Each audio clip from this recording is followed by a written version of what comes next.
नहीं नहीं, ये सब कौन अफवाहें उड़ाते हैं।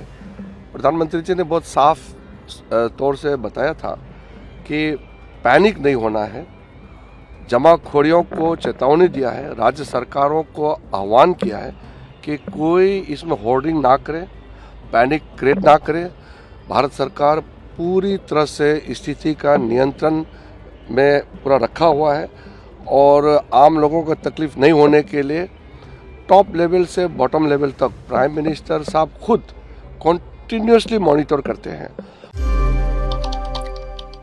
એક તરફ પશ્ચિમ એશિયામાં ઈરાન અને ઇઝરાયલ વચ્ચે યુદ્ધ ચાલી રહ્યું છે અને તેની વચ્ચે સંસદમાં વડાપ્રધાન નરેન્દ્ર મોદી દ્વારા કોરોના જેવી હાલત ફરી થવાની વાતથી શરૂ થયેલી લોકડાઉનની અફવાઓ વચ્ચે કેમ અચાનક કેન્દ્રીય મંત્રીએ આવીને સ્પષ્ટતા કરવી પડી છે તેની વાત આ વિડીયોમાં। નમસ્કાર, હું છું પ્રથમ મોદી, આપ જોઈ રહ્યા છો નિર્ભય ન્યૂઝ।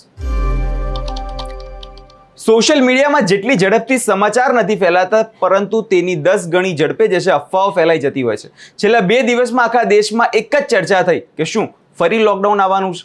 લોકોમાં ગભરાટ ફેલાવા લાગી, બજારોમાં ગણગણાટ શરૂ થઈ ગયો અને તેમાં સામાન્ય માણસની ચિંતામાં વધારો થઈ ગયો કે શું 2020 જેવી સ્થિતિ હવે ફરીવાર ભારતમાં સર્જાવાની છે। તેના કારણે લોકોને સવાલો થવા લાગ્યા। હવે આખી ઘટના પાછળ જો જોવા જઈએ તો 2 મુખ્ય કારણો છે। કેમ કે એક તરફ તો પશ્ચિમ એશિયામાં ઈરાન અને ઇઝરાયલ વચ્ચે યુદ્ધ ચાલી રહ્યું છે, કેમ કે તેના જ કારણે ઈરાને તેલનો મોટો નિકાસકાર છે અને દુનિયાનો મોટો હિસ્સો જે છે તેલનો તે સ્ટ્રેટ ઓફ હોર્મુઝથી પસાર થતો હોય છે। તો દુનિયાભરમાં ક્રૂડ ઓઇલની સપ્લાય જે છે ખોરવાઈ જતી હોય છે અને આ જ આંતરરાષ્ટ્રીય તણાવની વચ્ચે દેશમાં જ્યારે ગભરાટની સ્થિતિ વધી ત્યારે વડાપ્રધાન નરેન્દ્ર મોદીએ સંસદમાં સ્પીચ આપી ત્યારે વૈશ્વિક તણાવની સ્થિતિ પર ચિંતા વ્યક્ત કરવામાં આવી હતી અને કોરોના જેવી અનિશ્ચિત સ્થિતિનો ઉલ્લેખ જે છે કરવામાં આવ્યો હતો। પીએમના નિવેદનથી સંકટ જે છે તેમણે કહ્યું હતું કે સંકટ માટે આપણે સજ્જ રહેવું પડશે, પરંતુ સોશિયલ મીડિયા પર આ નિવેદનને તોડી મરોડીને જે છે રજૂ કરવામાં આવ્યું અને લોકોમાં એવી ફાળ પડી કે હવે ફરીવાર લોકડાઉન જે છે ભારતમાં થવાનું છે। પરંતુ હવે આ જ મામલાની વચ્ચે કેન્દ્ર સરકારે આ મામલે મોટી સ્પષ્ટતા કરી દીધી છે। કેન્દ્રીય મંત્રી કિરણ રિજિજુએ આવીને કહ્યું છે કે સ્પષ્ટ શબ્દોમાં હવે ચેતવણી આપી દીધી છે કે લોકડાઉન જેવી વાતો સંપૂર્ણપણે ભ્રામક છે। સરકારનું માનવું છે કે કેટલાક તત્વો જાણી જોઈને બજારમાં ખોટી અછત ઊભી કરવા અને જનતાને ડરાવવા માટે આખું કાવતરું રચી રહ્યા છે। સૌપ્રથમ તેમણે વધુમાં શું કહ્યું છે તે સાંભળી લઈએ। नहीं नहीं, ये सब कौन अफवाहें उड़ाते हैं। प्रधानमंत्री जी ने बहुत साफ तौर से बताया था कि पैनिक नहीं होना है।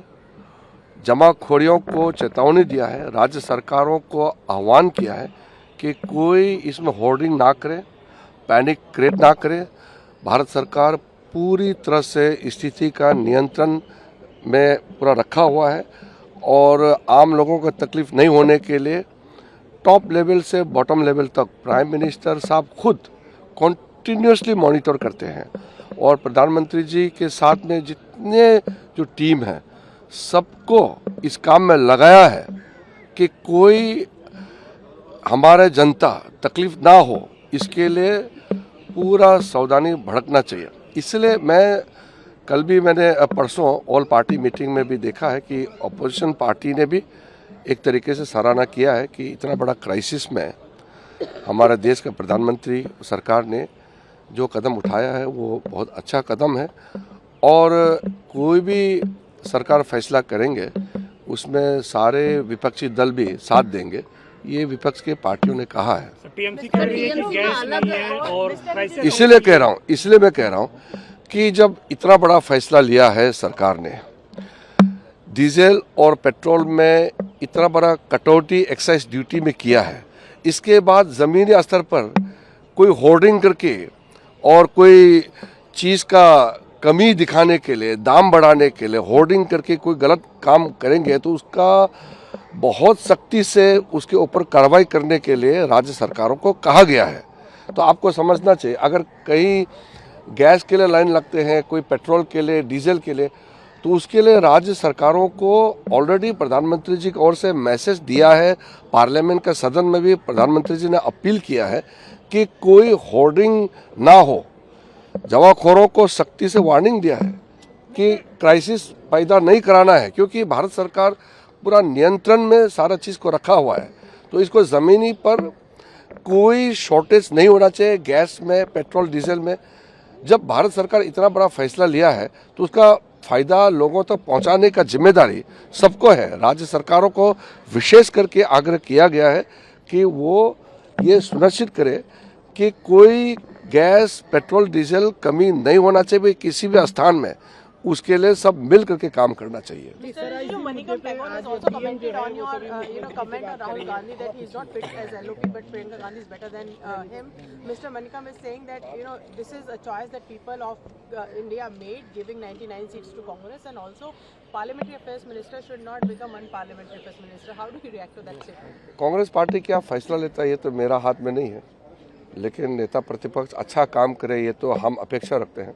So I have no comment on who Congress chooses their leader to be, but I want their leader to be positive and sensitive towards parliamentary democracy, rules, regulation, etiquettes, and the system which we have, the convention.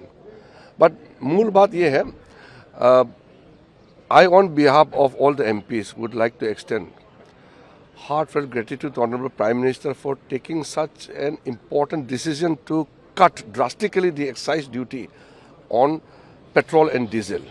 So this is something which is taken only to ensure that the common people do not suffer.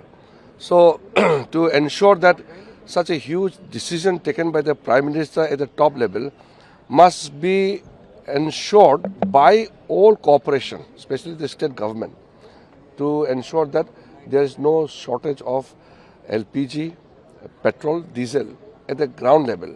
So we all have to support. It's a time of crisis. We have to work as a team. એટલે મંત્રીએ હવે ખાતરી આપી દીધી છે કે દેશની અર્થવ્યવસ્થા મજબૂત છે અને સરકાર કોઈ પણ પરિસ્થિતિને પહોંચી વળવા માટે તૈયાર છે. સરકાર માત્ર વાતો નથી કરી રહી, પણ સામાન્ય જનતાના ખિસ્સા પર જે બોજ છે તે ઓછો કરવા માટે પણ સરકાર દ્વારા કામ કરવામાં આવી રહ્યું છે. જ્યારે ખાનગી કંપનીઓ જેવી કે નાયરા એજન્સીએ પેટ્રોલ ડીઝલના ભાવમાં વધારો કર્યો, ત્યારે તેની જ સામે કેન્દ્ર સરકારે જે ટેક્સમાં મોટો ઘટાડો આજે જાહેર કર્યો. સરકારે પેટ્રોલ પરની સ્પેશિયલ એડિશનલ એક્સાઇઝ ડ્યુટીમાં ₹3નો ઘટાડો કર્યો છે, પરંતુ સૌથી મોટા સમાચાર ડીઝલના છે કે સરકારે ડીઝલ પર ₹10ની ડ્યુટી સીધી શૂન્ય કરી દીધી છે. તો એક વાત તો સાચી છે કે ઈરાન અને ઇઝરાયલ વચ્ચે ભલે યુદ્ધ છે, વૈશ્વિક ચિંતાનો વિષય હોય, પરંતુ ભારત સરકાર સામાન્ય જનતા માટે હવે તૈયાર છે. અને એટલે કે એક વાત સ્પષ્ટ છે કે લોકડાઉન તો આવવાનું નથી, ને હવે આ વાત કેન્દ્રીય મંત્રી દ્વારા પણ સ્પષ્ટ કરી દેવામાં આવી છે. આ વિષયમાં તમારો શું અભિપ્રાય છે અમને કમેન્ટ કરી ચોક્કસથી જણાવજો. અને અમારી ચેનલ નિર્ભય ન્યૂઝને લાઇક, શેર અને સબસ્ક્રાઇબ કરવાનું ભૂલશો નહીં.